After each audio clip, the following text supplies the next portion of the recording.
In the hushed halls of Northwood Middle School, a silent divide separated the privileged from the invisible, a social chasm that poor, quiet Liam Jenkins navigated with a practiced stoicism. But when he was pitted against Chloe Vance, the school's celebrated debate queen, in a duel of wits, her condescending mockery ignited a fire he had long suppressed.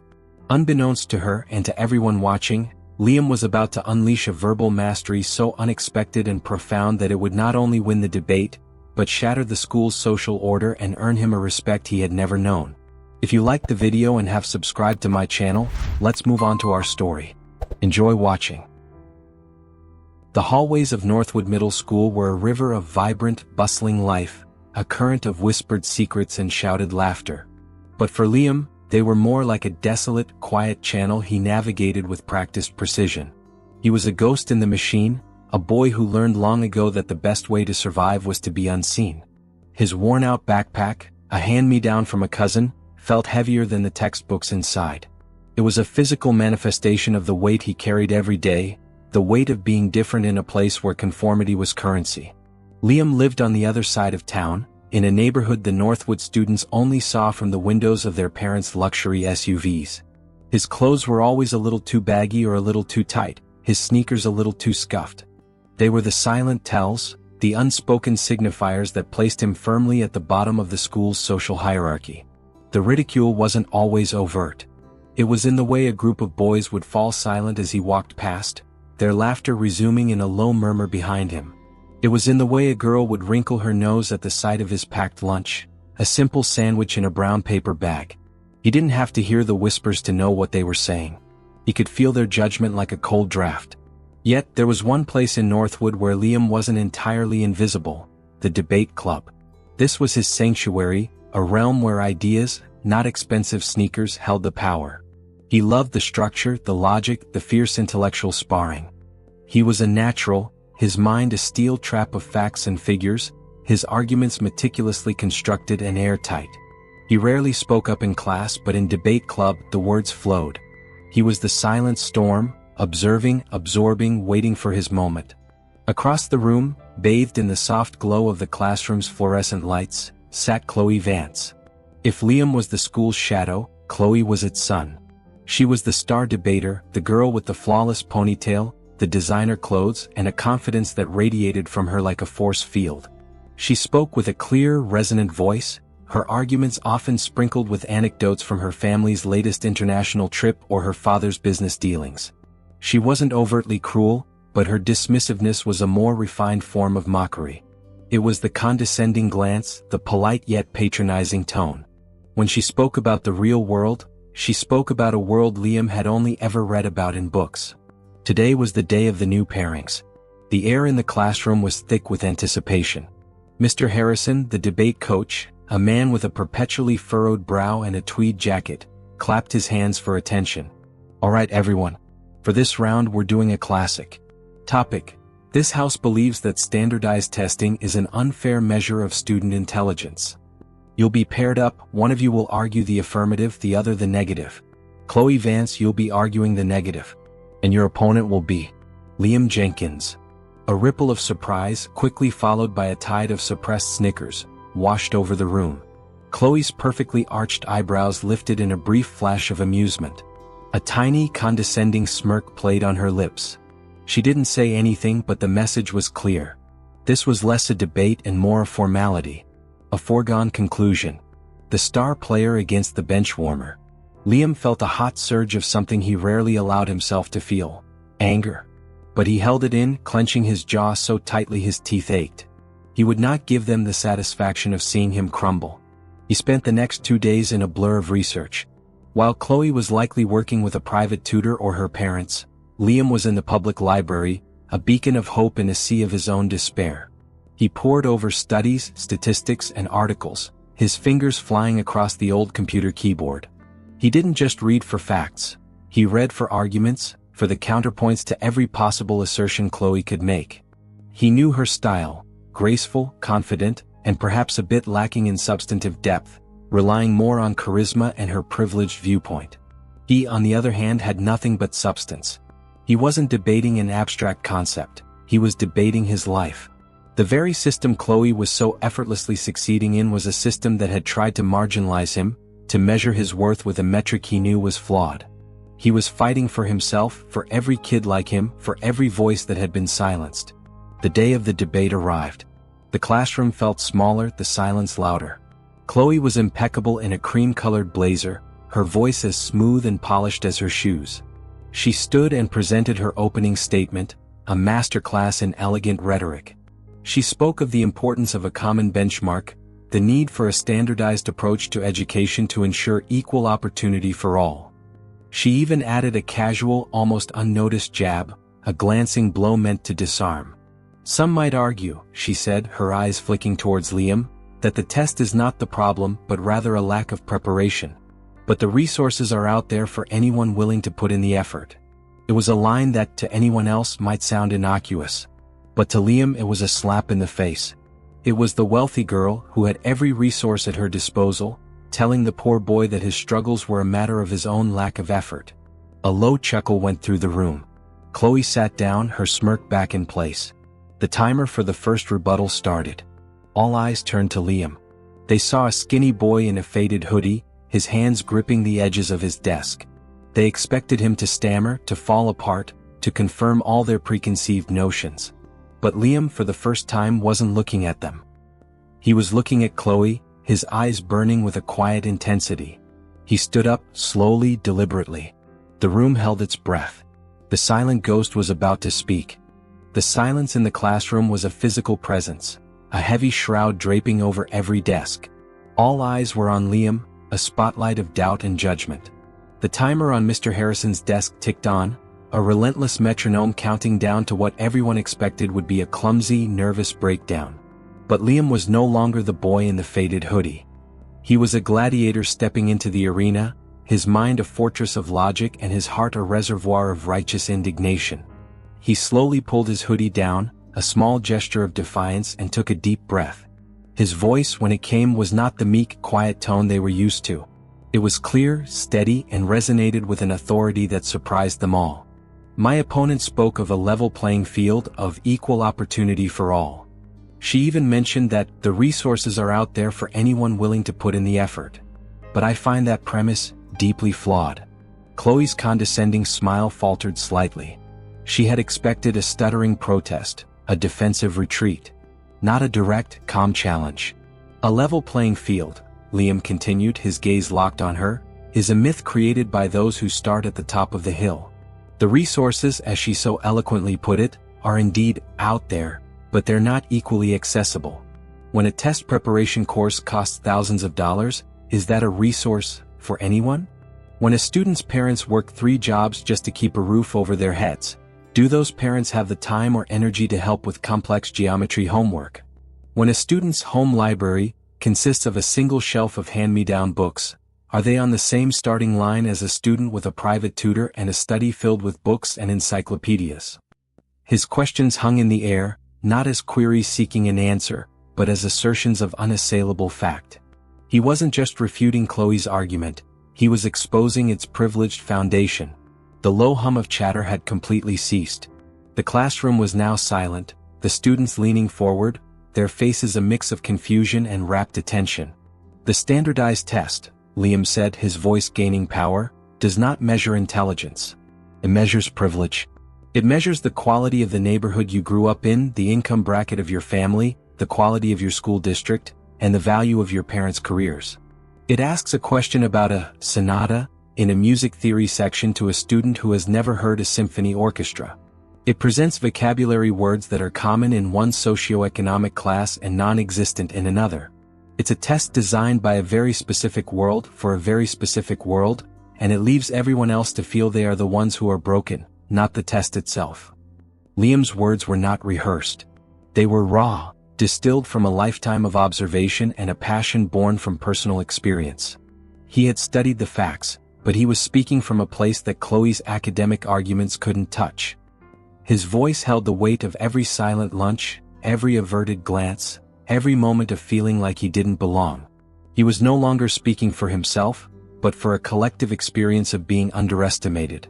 Chloe, for the first time in her life, was at a loss for words. Her notes, so neatly arranged, suddenly looked like a foreign language. She tried to interrupt, to form a rebuttal, but nothing came out. Her face, usually so composed, was a mask of genuine shock. The confident glint in her eyes had been extinguished, replaced by a dawning realization that her opponent wasn't just a debater. He was an unmovable force of truth. My opponent asked us to believe that this system offers equal opportunity, and that a lack of success is a result of a lack of effort. I would like to offer a different perspective, Liam stated, his voice now a crescendo of calm, undeniable logic. Effort, to the student with every advantage, is a matter of discipline. Effort, to the student with none, is a matter of sheer survival. It is the effort of studying by the light of a single lamp in a cold room. It is the effort of taking a bus an hour each way just to get to this school. It is the effort of trying to prove your value in a system designed to ignore it. A standardized test, he finished, his voice dropping to a powerful whisper that carried to every corner of the room, does not measure a student's potential. It measures their capacity to overcome a system built to hold them back. He sat down. The silence that followed was different from the one before. It wasn't a silence of anticipation, but one of complete, utter shock. Mr. Harrison stared, his mouth slightly ajar, his furrowed brow now an expression of profound astonishment. The students who had been laughing just moments ago were now frozen, their eyes wide. They saw Liam not as the boy in the old hoodie, but as a brilliant orator who had just delivered a masterclass. Chloe Vance, the undefeated champion, sat beside him, defeated. She was staring at her hands, her polished facade shattered. In that moment, the entire social hierarchy of Northwood Middle School shifted. The ghost was no longer unseen. He had just become a legend. The weight of attention, the final tick of the timer was swallowed by a deafening, unfamiliar sound. Silence. Not the uncomfortable silence of anticipation from before, but a charged, electric quiet that hummed with 1,000 unspoken thoughts. Mr. Harrison, a man who had seen countless debates in his tenure, seemed to have forgotten how to speak. He simply stood there, staring at Liam with a look of pure, unadulterated awe. Then, as if a spell had been broken, a single student, a boy from the back row, began to clap. The sound was soft at first, a hesitant tap-tap, but it quickly multiplied. A wave of applause, spontaneous and genuine, swept across the room. It wasn't the polite clapping reserved for a good performance. It was the thunderous ovation for a true champion. Chloe Vance, who had spent her entire academic career bathed in this kind of adulation, was now a bystander. She stared at her hands, her face flushed with a mixture of shock and mortification. Her meticulously crafted composure had been dismantled piece by piece, not with shouts or insults, but with calm, irrefutable truth. The bell rang, a merciful interruption, and she gathered her things with a speed that was entirely uncharacteristic. She didn't look at Liam, she didn't look at anyone. She simply moved, a blur of cream-colored fabric and shattered pride, disappearing out the door before the applause had even fully died down. Liam, meanwhile, was frozen. The ovation felt foreign, a sound that didn't belong to him. He was used to the echoes of silence, the quiet footsteps in empty hallways. This sudden, loud validation was overwhelming. He felt a dozen pairs of eyes on him as he gathered his papers. The boy who had started the clapping, a popular athlete named Marcus, walked over to his desk. "Dude," Marcus said, a single word that carried more weight than any flowery praise. "That was insane. I've never seen anyone do that to Chloe." His tone was not mocking, but genuinely impressed, as if he was looking at an entirely new person. Soon others followed. A girl who had once wrinkled her nose at his brown paper bag lunch now approached him with a shy smile. "Your speech was really powerful, Liam," she said, her voice soft and sincere. Even Mr. Harrison, after the last student had left, placed a hand on his shoulder. "That was one of the most brilliant arguments I've ever heard, son," he said, his voice filled with a reverence Liam had never heard directed at himself. "You didn't just win a debate. You changed the way people think." The walk out of the classroom and through the now sparse hallway was a bizarre and surreal experience. The whispers weren't about his clothes anymore, they were about his words. The averted glances were replaced by direct stares of curiosity and respect. It was a new world, and Liam felt like a traveler who had just landed on an alien planet. The ghost was no longer unseen. He was a beacon. He walked with his head held a little higher, a subtle change in his posture that felt both earned and terrifying. He thought of Chloe. He didn't feel a sense of triumph or glee. He felt a profound stillness. He wasn't a show-off, and he hadn't debated to humiliate her. He had debated for himself, for his truth, for the countless others who felt unseen. The victory wasn't in her defeat, but in his own capacity to finally be heard. He had used his voice not as a weapon, but as a truth-telling instrument, and the result was far more powerful than he could have ever imagined. As he walked home, the worn-out backpack still felt heavy, but for a different reason. The weight of being ridiculed and unseen had been lifted, replaced by the weight of a newfound respect. He had proven his value, not with a designer jacket or expensive gadgets, but with the strength of his mind and the unwavering truth of his life. The sun was setting, painting the sky in shades of orange and purple over the rooftops of his neighborhood. The familiar sights of home, the sound of kids playing in the street, the distant aroma of his mother's cooking, had a new glow to them. He was still Liam, the boy from the other side of town, but he had a new story to tell. He had found his voice, and in a single powerful moment, he had used it to change the narrative not just for himself, but for everyone around him. He was no longer a shadow, a ghost in the machine. He was Liam Jenkins, and everyone knew his name. The next day, Northwood Middle School felt entirely different to Liam. The river of students that flowed through the hallways no longer parted around him. Instead, it seemed to eddy and swirl in his wake. The whispers were still there, but their tone had changed. They were no longer the hushed, critical murmurs about his clothes or his neighborhood. They were filled with his name, with snippets of the previous day's debate, with the words insane and legend. The sudden, unaccustomed attention felt like a bright, blinding light after a lifetime spent in the shadows. He walked with a new self-consciousness, not of shame but of being seen. Every glance felt like a question, every nod a silent acknowledgement. He was no longer a ghost, he was the main character in the school's gossip, and he wasn't quite sure how to play the part. He saw Chloe by her locker, a small, tight circle of her usual friends around her. Their laughter, once a constant, tinkling sound, was now absent. They were in a serious, low-toned discussion.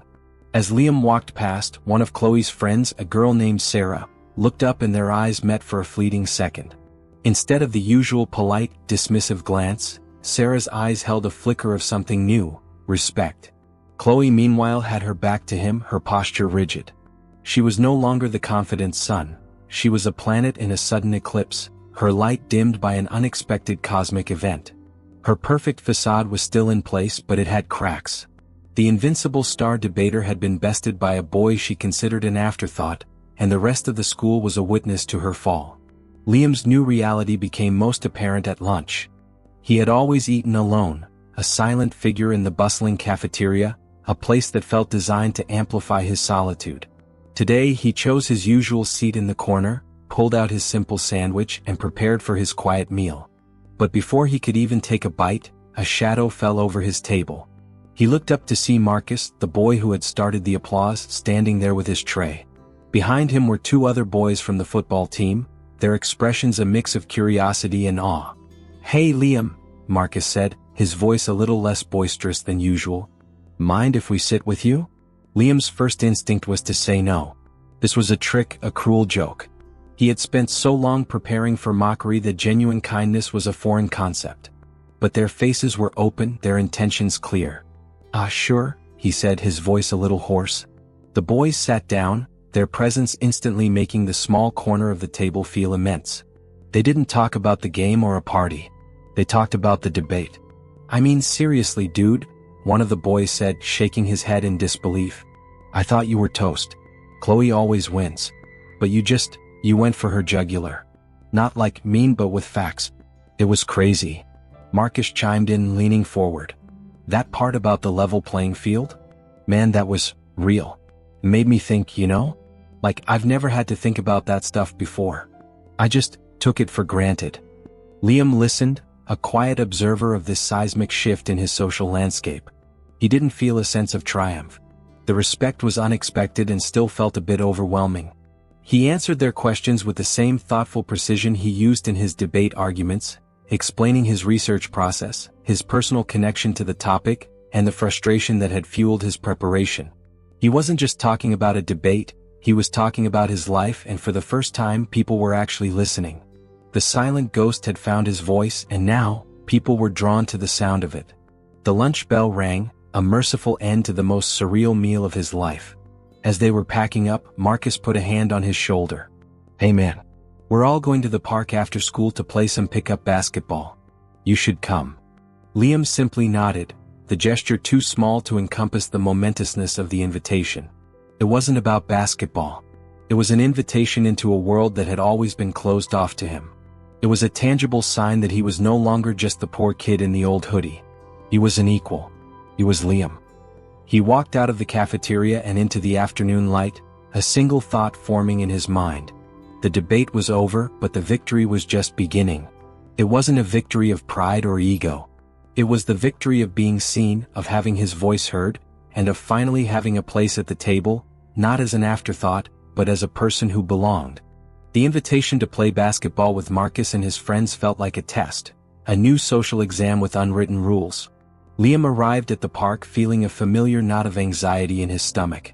The boys were already there, their laughter echoing across the asphalt court. He stood on the sidelines for a moment, his hands in his pockets, feeling like an observer to a world he still didn't belong to. He wasn't a natural athlete.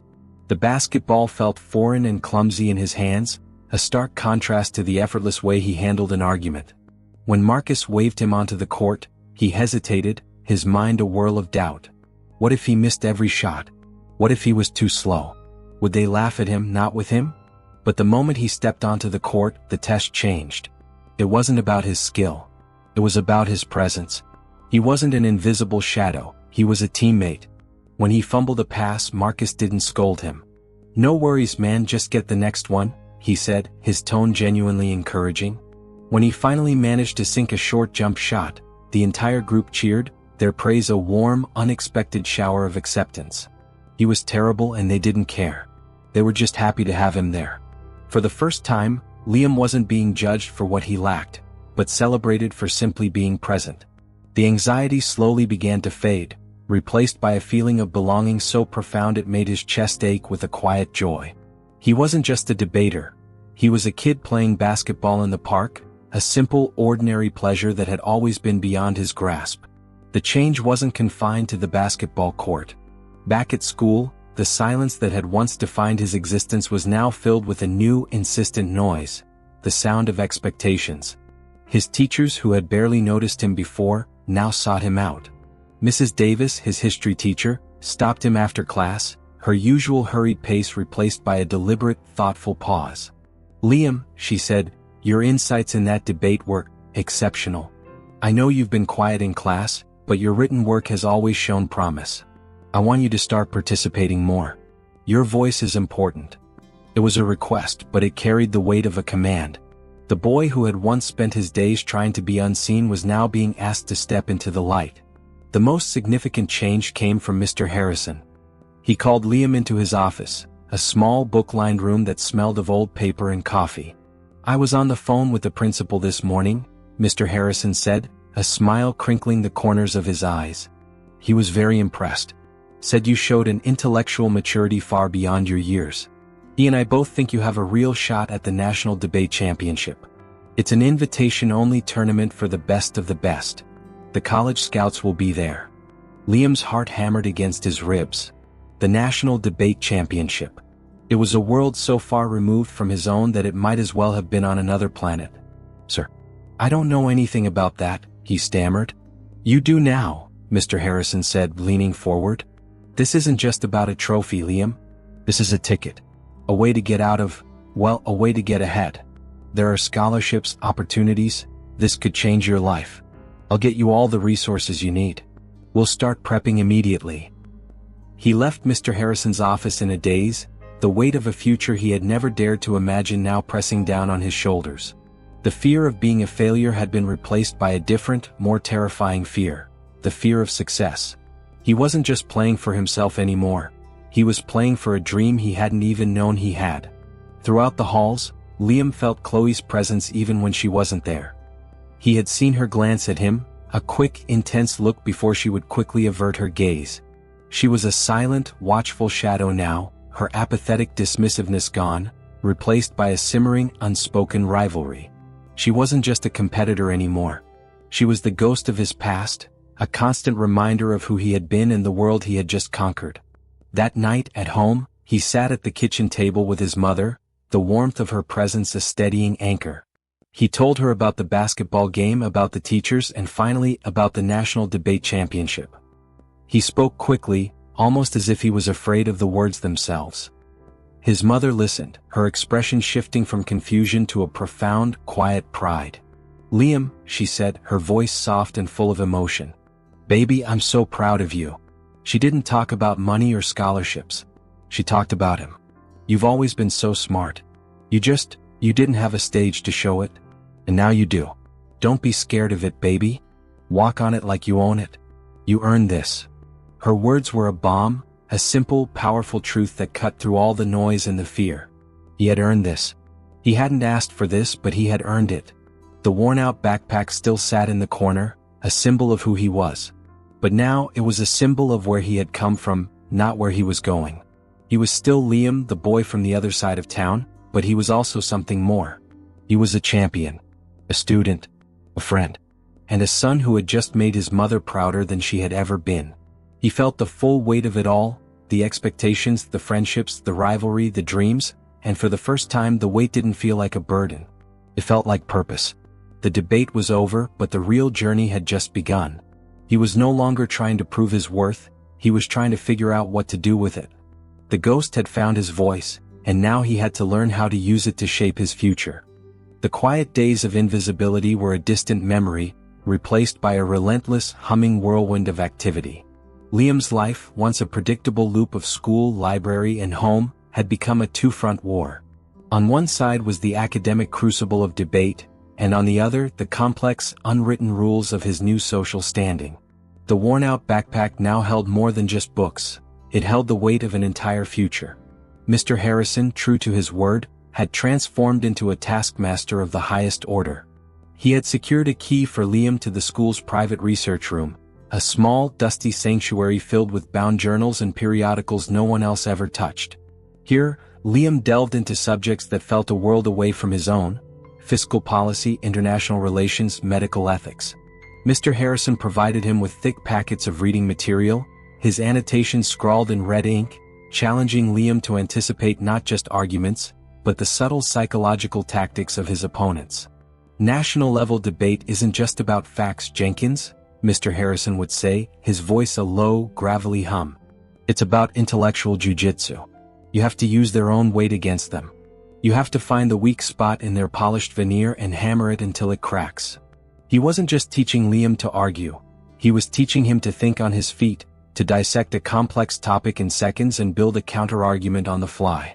Liam would practice for hours, his voice growing hoarse, his mind a steel trap absorbing data at an astonishing rate. His brain, once a quiet, underutilized engine, was now revving at full throttle. He found a new kind of satisfaction in this rigorous training, a fierce pride in mastering topics that had once felt alien and inaccessible. The new social life, too, demanded his attention. The daily invitations to play basketball or just hang out had become a constant. Liam, who had never known the easy camaraderie of a friend group, found himself navigating a whole new landscape of jokes, inside references, and shared experiences. Marcus and his friends were nothing like he had imagined. They were smart, funny, and surprisingly down-to-earth. They didn't talk about wealth or social standing. They talked about video games, music, and school. They treated Liam not as a novelty but as an equal. The friendships were a lifeline, a much-needed breath of fresh air in the suffocating pressure of his debate training. They were a reminder that he was still a kid, and not just a vessel for a grand ambition. But the pressure was immense. There were moments, late at night, when the words on the page would blur, and the sheer magnitude of what he was doing would wash over him. He was a boy from a small house on the other side of town, preparing to face the smartest, most privileged students from across the country. What if he failed? What if all this newfound respect and attention evaporated as quickly as it had appeared? He would feel a familiar, cold knot of fear in his stomach, a ghost of the boy he used to be.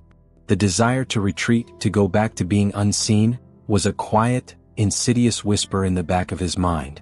One afternoon, as he was leaving the debate room, the whispers found a voice. He turned a corner and came face to face with Chloe.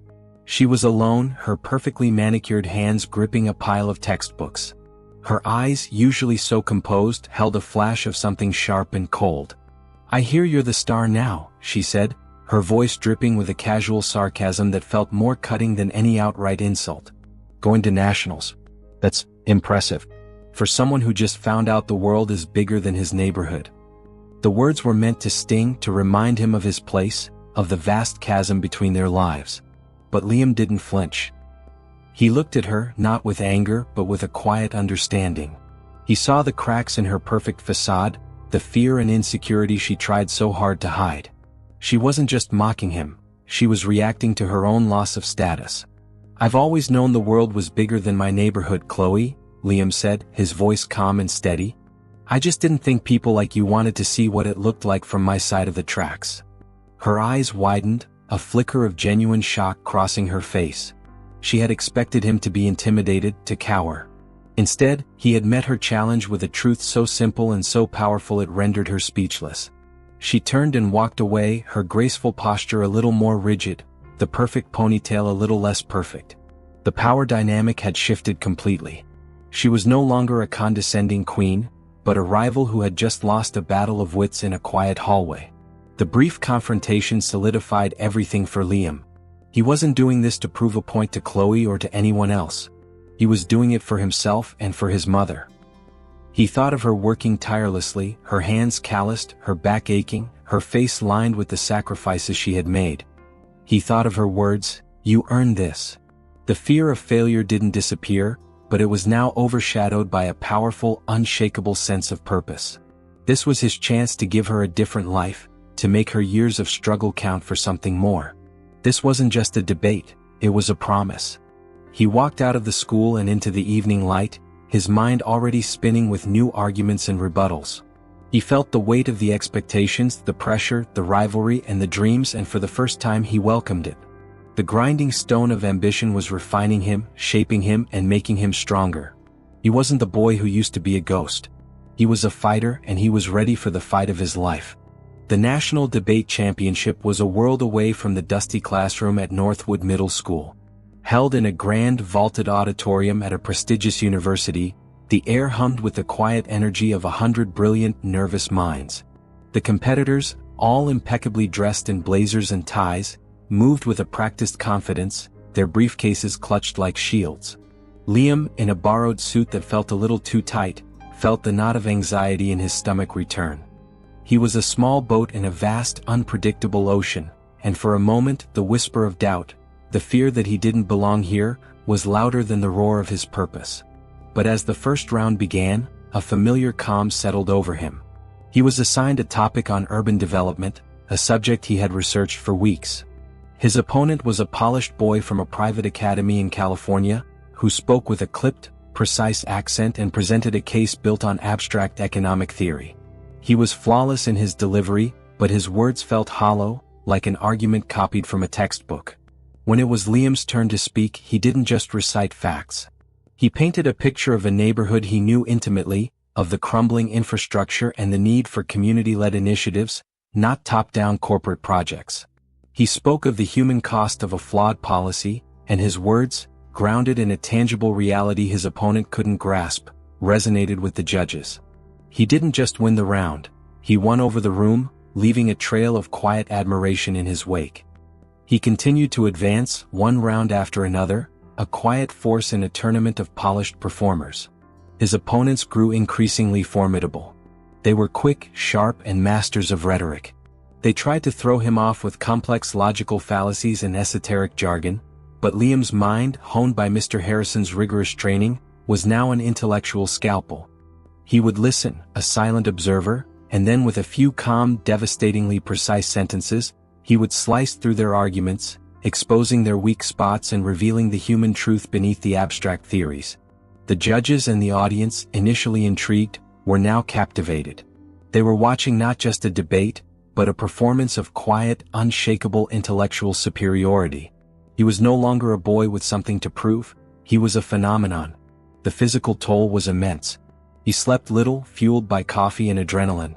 His voice grew hoarse, but his will never wavered.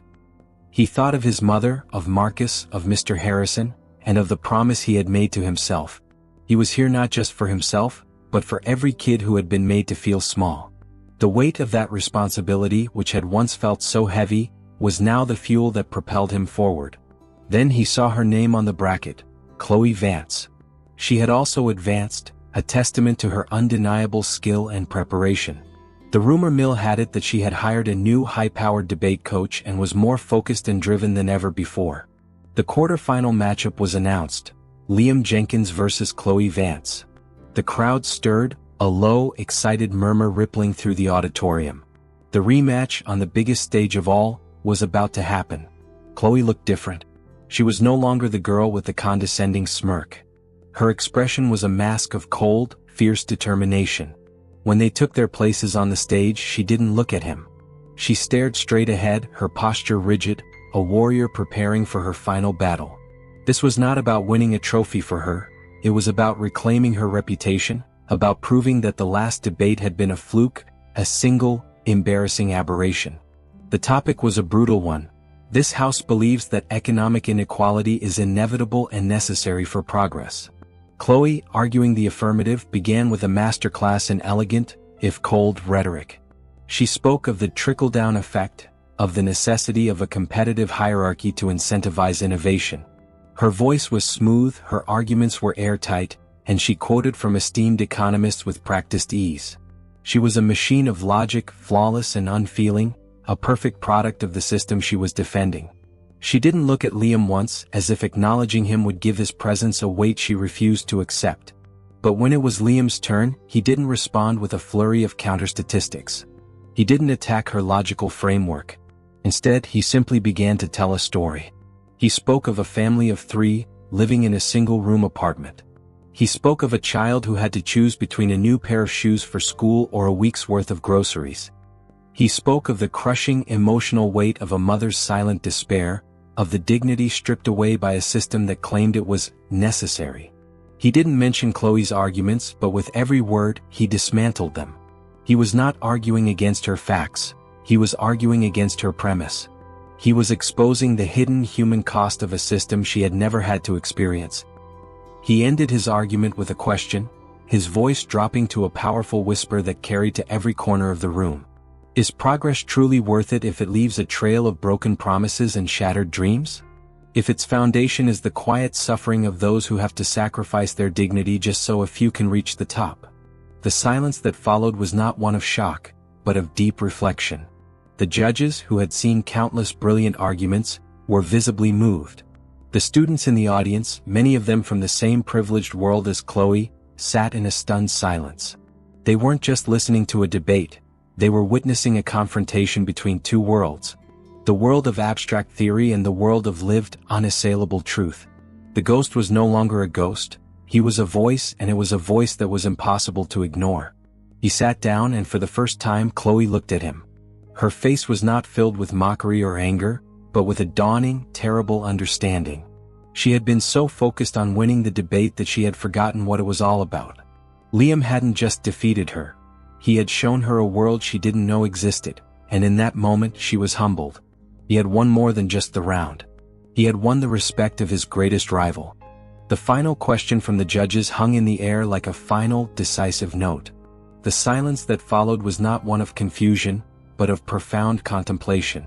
The judges, who had seen countless arguments and brilliant minds, were now looking not at a debate, but at a moral treatise delivered with the power of lived experience.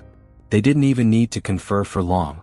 The head judge leaned into the microphone, and with a voice that was both final and filled with awe, she announced the quarterfinal victor. The judges have reached a decision.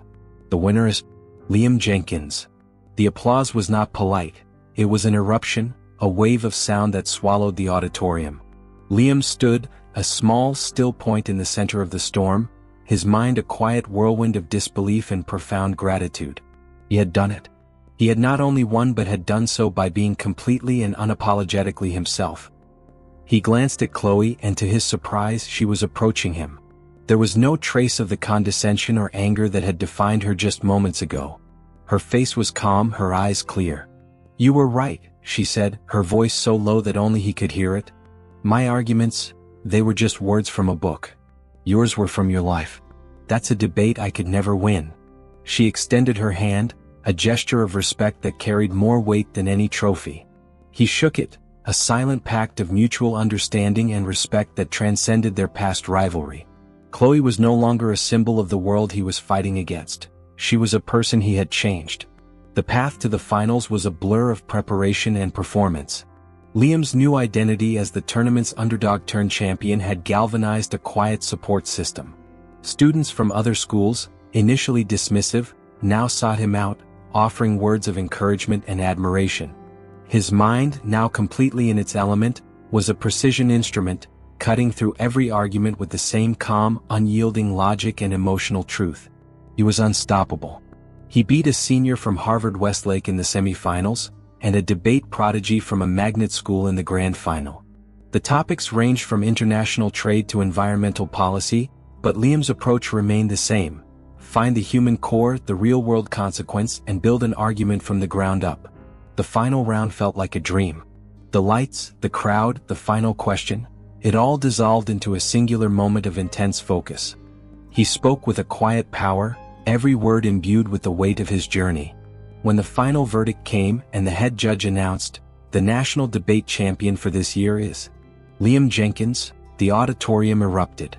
The applause was deafening, the standing ovation was unanimous, and the cheers felt like a warm, cleansing rain.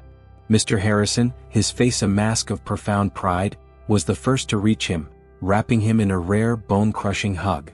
Liam's mother, who had been watching the live stream from their small living room, called him, her voice choked with joyful tears.